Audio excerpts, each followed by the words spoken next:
Imagine o povo comendo de forma inadequada no deserto. Enche a barriga, come carne gordurosa, um sol de 60 graus na cabeça. O que acontece? O povo morre. O que ele vai dizer? Ó, sabe o que acontece? Vocês estão indo para a terra prometida, deu dor de barriga, leva uma pazinha. Então, sai do meio do povo, faz um buraquinho, você pegar a NLH ou a NVI, defeca no lugar e cobre. Por quê? Porque eu sou santo. Vai dizer assim, mas o que isso tem a ver com santificação? Tudo! Imagine o homem, aquelas pessoas, aquelas crianças, no meio de animais, fazendo suas necessidades em qualquer lugar. Dá um problema intestinal, de infecção, morre todo mundo. Então você vai percebendo que as questões de santidade é uma preservação da vida. Tudo que Deus proíbe, não é porque Ele é ensimesmado e egoísta. Deus proíbe o que proíbe, por quê? Para salvaguardar o homem das suas próprias idiotices que herdou do Jardim do Éden. Então, quando Deus diz assim, ó, não faça isso, não é Ele que melhora, mas é graça de Deus para nos preservar daquilo que nos destrói. Então você vai percebendo que a proposta de santificação não é a proposta de você ser super espiritual, mas ser humano. Por quê? Porque o Evangelho é uma proposta de imitação do homem mais perfeito que já pisou nessa terra, Jesus Cristo, o Filho de Deus. Glória a Deus. E porque nós somos expulsos do Jardim do Éden, nós somos infiéis nos nossos contratos. Porque nós somos expulsos do Jardim do Éden, você não consegue dominar os seus apetites. Porque nós somos expulsos do Jardim do Éden, nós trocamos o elogio por bajulação. O poder se transformou em autoritarismo. E aí você vai loucubrando, vai pensando em tudo que você puder pensar. Por quê? Você não é mais como deveria ser. Porque nós estamos longe de Deus. Há um problema com o homem. O mundo já não é mais como era. Você pega o texto de Paulo, Paulo vai dizer que a natureza geme com dores de parto até agora, por causa daquilo que a sujeitou. Então você pega a natureza, a natureza está gritando, por quê? Por causa do pecado, nós estamos acabando com ela. Nós tratamos animal como se fosse gente como se fosse animal. Porque é uma carência afetiva que está dentro de nós. Nós procuramos nos completar. E o texto está dizendo, não é possível, o homem não volta mais para o paraíso. E aí ele vai corrigindo esse modus vivendi do homem. E aí a gente vai trabalhando o texto, eles chegam na Terra Prometida, Deus dá um monte de ordem lá, de culto, porque toda a questão do culto tem uma questão de preservação. Então, por que Deus diz assim, ó, quando você tiver um culto tal, né, sacrificar um animal, queima as entranhas. Por que queimar entranhas? Imagine o problema do paganismo, eles também faziam sacrifício, jogavam as entranhas dos animais mortos em qualquer lugar. Imagina o problema de bactérias, de falta de higiene, ou da implicabilidade da falta de higiene naquele povo. E você percebe que a ideia de santificação é uma ideia em que nós vamos preservando o mundo de Deus e a dignidade do próximo. Bom, para a gente encurtar a história, né, eu já vou lá para o Novo Testamento. Jesus, então, o verbo se faz carne, ele anda como ser humano, vivendo como ser humano. E aí alguém vai dizer assim, aí Jesus, agora nós vamos dominar Roma, né? O reino é nosso. Vai dizer, eu não sou desse mundo aqui, eu não sou. Mas enquanto eu vivo aqui, nós temos algumas regras para viver. Ele vai dizer assim, dê a César o que é de César e a Deus o que é de Deus. Ora, a ideia de César é a ideia de que nós temos ainda um governo em que ele vai organizando, vai colocando regras para que a vida possa ser melhor do que seria se não fosse algumas regras. Quem pintou a faixa de pedestre na cidade? Foi César. Se não pintar a faixa de pedestre, fica impossível viver. Você vai percebendo que à medida que a história ela em marcha vai progredindo, várias pessoas discutiram sobre a melhor maneira de política, a melhor maneira de viver. Vem lá o Platão e vai falar sobre a república. Olha, o melhor jeito de governar é assim, o rei filósofo, uns tem que ser guerreiro, outros tem que administrar, porque o único jeito de viver bem nessa terra, nesse mundo, é essa proposta que ele coloca lá na república. Mais pra frente vem outro camarada chamado Thomas Hobbes, ele vai dizer, a proposta melhor é o quê? É o Leviatã. Por que o Leviatã? O Estado é um monstro, o Estado tem que cuidar de nós. Não dá para ver o estado de natureza. Por que estado de natureza? Estado de natureza, cada um faz o que quer. Então, precisamos que haja um governo em nós. Você tem lá Thomas More, a utopia. Ele vai dizer que o melhor estado, ele está na utopia humana. E Jesus vai dialogar com tudo isso, porque nós estamos aqui nesse mundo ainda, vivendo nessa tensão da injustiça do mundo por causa do pecado, nesse sistema mundano, mas como igreja. Como natureza, ou por natureza, nós amamos o mundo. Aliás, por vocação, nós amamos o mundo, mas por natureza estamos alienados do mundo. Bom, o texto ele vai sendo trabalhado, essa questão de justiça e injustiça, e a ênfase de justiça, ela não se aparta mais desde o capítulo 3 de Gênesis. Todas as vezes você vai ver que todos os problemas do mundo, ela diz respeito à questão da injustiça. É por isso que no Sermão do Monte, Jesus vai dizer assim, bem-aventurados têm fome e sede de justiça. E ele vai dizendo quais são as características de quem vive nesse reino. Ele vai dizendo, sabe o que é? Você deve se comprometer com a tua palavra, ser fiel aos contratos. A dignidade humana oferece outra face. E imagine que ele vai trabalhando e ele tem um público ouvindo. E ele vai dizendo assim, é como se dissesse, as pessoas erguessem a mão e dissessem assim, sabe o que é? Para mim não dá não. Eu pensei que era só vir aqui, experimentar alguns milagres, o pão que você multiplica, a cura e estava tudo certo. Mas agora tem um monte de regra. Quando você chega no capítulo 7, versículo 7, é como se ele dissesse assim, sabe o que é? Não vai embora não. Eu sei que você não consegue viver com esse estilo de vida, de santificação da proposta do Evangelho no mundo que apodrece. Aí ele diz assim, eu sei que você não consegue. Então vamos fazer o seguinte, pedir, dar-se-vos-á. Bater que a porta vai abrir. Então você percebe que o capítulo 7, versículo 7 de Mateus, não é uma proposta para você deliberadamente pedir o que você quer. Porque se você pedir o que você quer, se você fosse atendido, você não estaria aqui hoje. Por quê? Porque Deus não é irresponsável por dar tudo que o meu coração quer. Se Deus me desse tudo o que eu quisesse, tudo o que eu pedi, e algumas vezes eu tenho vergonha de lembrar o que eu pedi, e não estaria aqui hoje. Então Deus dá segundo a tua boa vontade, porque a vontade de Deus é boa, perfeita e agradável. E o que ele está prometendo então no capítulo 7? Ele está prometendo o Espírito Santo de Deus.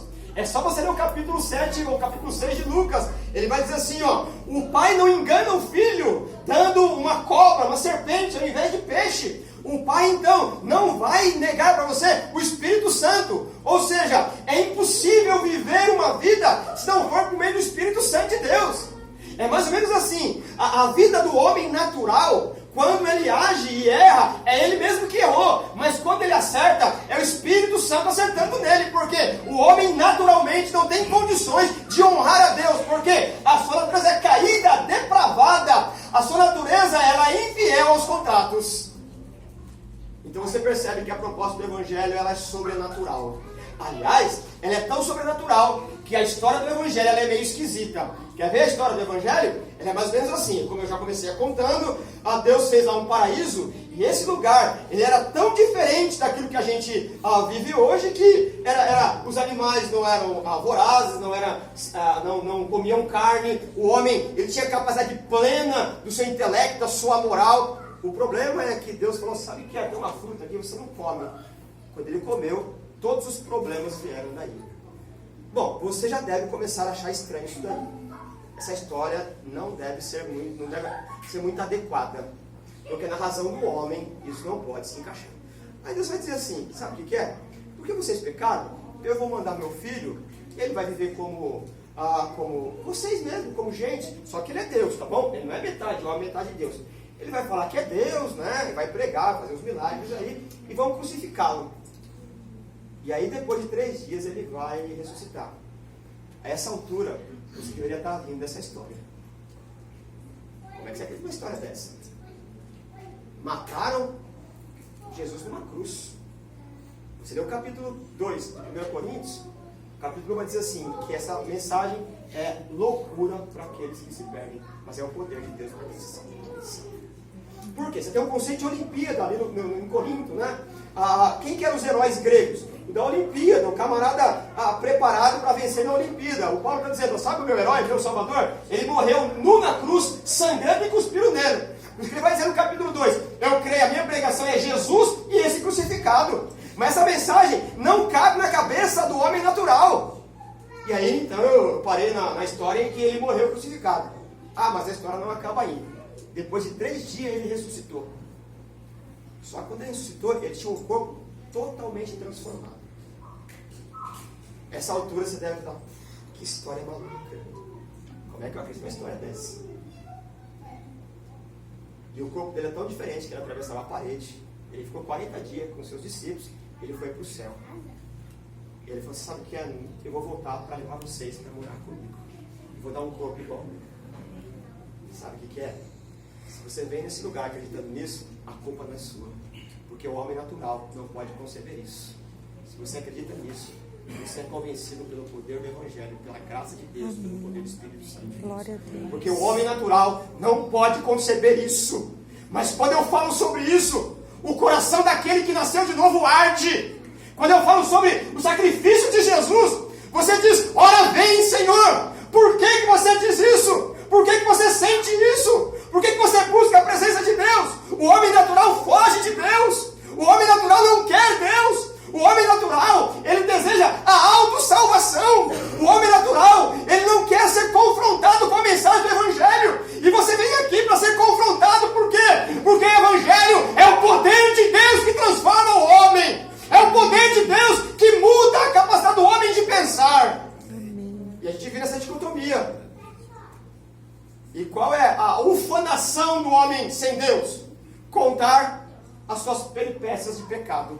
Porque o homem natural, ele não se contenta apenas com o pecado. Ele quer falar do pecado para que você sinta inveja dele. Como se dissesse, você não sabe. Roubei o dia da empresa lá, né? Conta para ninguém, não. Por quê? Para ele sentir inveja de por não ter sido tão competente no roubo como eu. Porque o homem, ele não se contenta só em pecar. Ele quer que as pessoas sintam inveja do pecado dele. O camarada seduz a moça seduz o camarada e vai dizer assim, estou saindo com ela. Desculpe a palavra chula. É como se dissesse, puxa, eu não consegui. Porque essa é a natureza do homem. O homem se animalizou. O homem perdeu o senso de justiça. O homem, alguns testemunhos que se ouvem por aí, não tem nada a ver com o reino de Deus. Porque nós vivemos nessa dicotomia, nesse mundo que é por enquanto, mas cremos que Jesus volta e dá fim nele. Por quê? Porque Deus havia dito que resolveria o problema do homem na cruz. Mas essa não é a primeira mensagem do Evangelho, não a única mensagem. Nós cremos na redenção total do homem. É por isso que agora em todo o solo nacional, é por isso que agora, ou hoje pela manhã, o mundo inteiro, um grupo de pessoas reuniram para cantar, ora vem Senhor, por quê? Porque não suporta mais a podridão moral desse mundo, mas vamos viver aqui, e enquanto vivemos aqui, temos que testemunhar como luz do mundo, sal da terra. Amém. Glória a E essa é uma proposta complicadíssima. Verdade. Porque a igreja não avança com a sua capacidade intelectual, financeira, teológica. Se ela avança no poder do Espírito de Deus. Amém. Se a igreja cresce, não adianta colocar nas redes sociais, olha, a minha igreja cresceu. Ora, pode ter que ser a organização, mas o corpo de Cristo cresce porque cabeça é Jesus Cristo. Amém. Ela cresce com poder e triunfa para vencer. Bom, essa história toda é para quê? Para a gente chegar aqui no Apocalipse, não é? É evidente que eu fui dando alguns saltos aí. Quando nós chegamos no texto de Apocalipse, nós estamos aqui então nessa dicotomia de Estado. Nós temos quem? O Estado que nós chamamos de reino de Deus e o Estado que a Bíblia chama de a grande prostituta, que é a Babilônia. Não é? Então, quando você pega o texto do capítulo de Apocalipse, o João ele está escrevendo de uma forma, de um estilo literário. Aí nós precisamos pensar algumas coisas importantes com tudo isso que eu disse, para de alguma maneira ela ser aplicada aqui. Quando você pega o capítulo, o final de Apocalipse, o capítulo 18, por exemplo, ele vai dizer que a prostituta ela vai cair, não é? A queda da prostituta.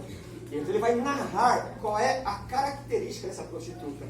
Ele vai dizer que essa prostituta ela é um estado.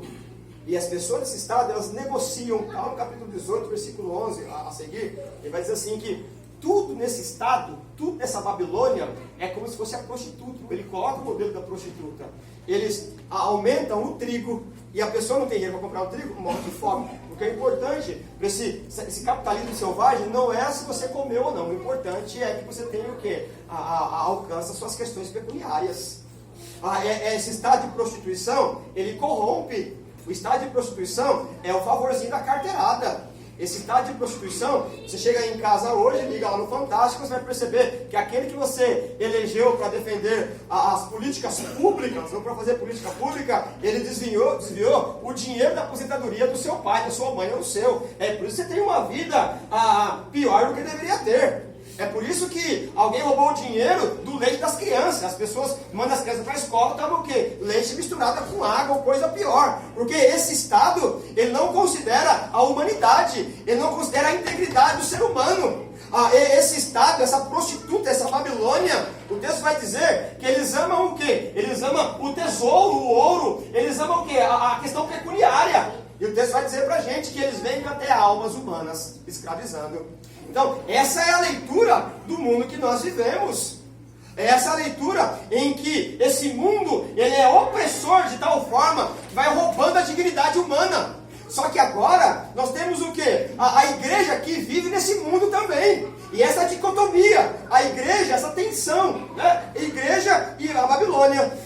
E quando nós tomamos o capítulo 19, no finalzinho 19, ele acabou de falar da prostituta, que é esse estado desumanizador. O texto vai dizer o que para nós? Vai dizer que Deus nos veste com linho puro, tá lá no versículo 8. Então a noiva, que é a igreja, ela vai se casar. Olha a figura do casamento. Ela vai se casar. E o que Deus exige como veste para essa noiva? O texto vai dizer que é linho puro. Aí a gente ouve os irmãos, né, por aí, os hinos. Deus me vestiu como veste de alegria. Oh, que maravilha! O veste de linho puro. Bom, isso é verdade. Não é toda verdade. Você continua lendo o texto. Eu vou ler o versículo 8 do capítulo 19.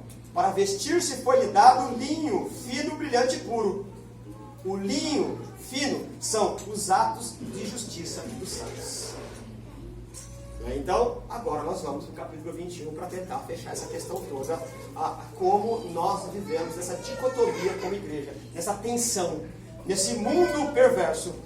O texto que nós lemos aqui, do capítulo 21, o João ele está vendo uma cidade que está vindo, que vai acabar com esse senso de justiça. E o que ele vai dizer? Eu vi a cidade adornada, ataviada, como uma noiva. Ora, o João está aqui colocando a igreja como se estivesse na antessala de preparação, ou na antessala, no lugar de preparação, esperando para o casamento. E o que uma noiva faz antes do casamento? Ela vai para o dia da noiva, beleza, o que ela faz? Ela penteia o cabelo, passa perfume, passa um batom, ela vai ficando bonita. Por que isso aqui está colocado aqui? Porque eu coloquei lá no começo que a ideia de paraíso é uma ideia de organização. É uma ideia de justiça distribuída. Então, a palavra que nós temos lá é cosmo. A ideia de cosmo é de proporcionalidade. É uma ideia de proporção que atrai a beleza. O pecado transformou o cosmo em caos. É deformado. O caos, ele não tem uma aparência que agrada. E agora o mundo é caótico. Caos caótico. E essa ideia de proporção, essa ideia de beleza, o texto vai dizer que a igreja vai se adornando. A palavra que aparece para adornar é cosméticos. E aqui então, estamos concluindo. A ideia de mundo desorganizado, o texto vai trabalhar. O texto vai escrito em português, né? A palavra que coloca aqui é cosméticos. O que é um cosmético? Aquilo que a gente coloca no rosto para ficar melhor. Como é que a igreja vive como noiva enquanto espera o seu noivo? Se preparando como se fosse o dia do casamento. E como é que a noiva vai se embelezando? Cada ato de justiça é como se você colocasse um enfeitezinho para encontrar com o seu Senhor. Amém. Isso é santidade. A santidade é a capacidade de ter uma envergadura moral, como Paulo diz, no mundo que apodrece, no mundo que trocou os valores, no mundo que honra a injustiça, no mundo que pisa, tornando o ser humano indigno. E a igreja, ela vai vivendo de tal forma que cada ato de justiça é como se ela estivesse no dia da noiva colocando os enfeites, porque o casamento está chegando. Cada atitude de generosidade, cada atitude de bondade, cada atitude de dignidade, de valorização, de senso de justiça, de fidelidade nos contratos, de valorização humana, não importa para quem seja, você está se adornando para encontrar com o Senhor. Nós somos a noiva, que amanhã, na segunda-feira, na arena da vida, na arena animalesca da vida, em que as pessoas estão devorando, Nós somos sal da terra e luz do mundo e noiva do Senhor. Cada atitude de dignidade humana, cada atitude de justiça, cada atitude de bondade é como se você estivesse se adornando, porque o noivo vem. E o noivo vem para encontrar uma noiva adornada e bonita. Qual é a veste? Qual é os cosméticos? É o ato de justiça da igreja. Alguém já disse que a maior atitude evangelística da igreja é a vida alegre com o seu Senhor. Uma vida alegre com a santificação. Uma vida que alegra, que honra os seus compromissos. Uma vida que tem dignidade humana. Uma vida que valoriza o outro. Uma vida que vai desfazendo os nós do pecado. É uma vida evangelizadora. Paulo vai dizer isso lá em 2 Coríntios. Vós sois a carta de Deus, escrita para o mundo ler. É possível que algumas pessoas não virão para um culto como esse, ouvir uma mensagem como essa. É possível que muitas pessoas não tomem um texto como esse e leiam. Mas é muito provável, aliás, é certo que as pessoas vão olhar para você. O tanto de atitude de justiça, o tanto de alegria da vida cristã, é o tanto que as pessoas vão conhecer Deus. Elas vão conhecer Deus a partir da alegria da noiva, a partir do entusiasmo da noiva que espera o seu noivo. Como é que a igreja cresce? Pela alegria da vida de santificação. Como é que a igreja cresce? Pela capacidade dada pelo Espírito Santo de Deus de honrar com os nossos compromissos. A igreja não foi colocada no mundo para dar pedalada fiscal, mas para honrar o Senhor, ainda que os seus negócios ele pode causar algum tipo de prejuízo. Nós não fomos colocados aqui para somar se é prejuízo ou se é lucro. Nós fomos colocados aqui crendo que o pão não vai faltar, que a graça de Deus não vai faltar, mas a justiça se estabelece. Por quê? Porque no reino de Deus é um reino justo, e cada ato de justiça, e cada vez que você honra a dignidade do outro, não quebrando os contratos, cada vez que você valoriza a vida humana, você valoriza a criação de Deus, e como noiva do Senhor, você está se adornando para o grande dia do encontro com Ele. Eu preciso caminhar para o final aqui, né? E vou terminar. Como é que o João termina o Apocalipse? Lá no capítulo 22, ele vai dizer assim, versículo 14: Felizes os que lavam suas vestes. A palavra, o texto aqui de lava suas vestes não é uma coisa pontual. Tem um tempo verbal no grego que ele sugere que é uma situação constante. Você vai se lavando, porque a todo momento nós estamos com problema. No 14, felizes os que lavam suas vestes e assim têm direito à árvore da vida e podem entrar na cidade pelas portas. Fora, versículo 15, ficam os cães. Quem que são esses cães aqui? Aquele que tem a moral de um cão. O cão é raivoso, não é? Pisa no rabo do cão, ele avança. O cão perdeu a capacidade do senso da moral. Vou falar com um pouco de cuidado aqui, mas essa ideia de